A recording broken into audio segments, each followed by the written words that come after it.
حضرت شاہ کرمانی کی ایک ہی بیٹی تھی جن کا رشتہ ایک بادشاہ نے مانگا مگر انہوں نے منظور نہیں کیا۔ پھر ایک لڑکے کو نماز روزے کا پابند دیکھ کر شاہ صاحب نے اس سے نکاح کر دیا۔ ساجزادی رخصت ہو کر شوہر کے گھر آئی تو گھر میں سوکھی ہوئی روٹی دیکھی تو دیکھ کر شوہر سے پوچھا، یہ کیا؟ لڑکے نے کہا، رات کو بچ گئی تھی، روزہ کھولنے کے لیے رکھ لی۔ یہ سن کر لڑکی الٹے پاؤں پیچھے ہٹی۔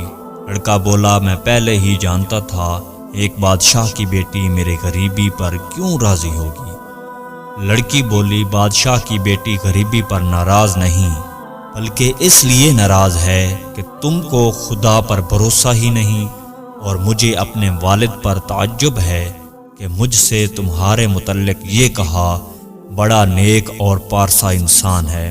بھلا جس کو اللہ پر بھروسہ نہیں، بھلا وہ نیکوکار اور پارسا کیسے ہو سکتا ہے؟ نوجوان عرض کرنے لگا تو وہ کہنے لگی، عذر تو میں جانتی نہیں، یا تو میں گھر میں رہوں گی یا یہ روٹی رہے گی۔ اس نوجوان نے فوراً روٹی خیرات کر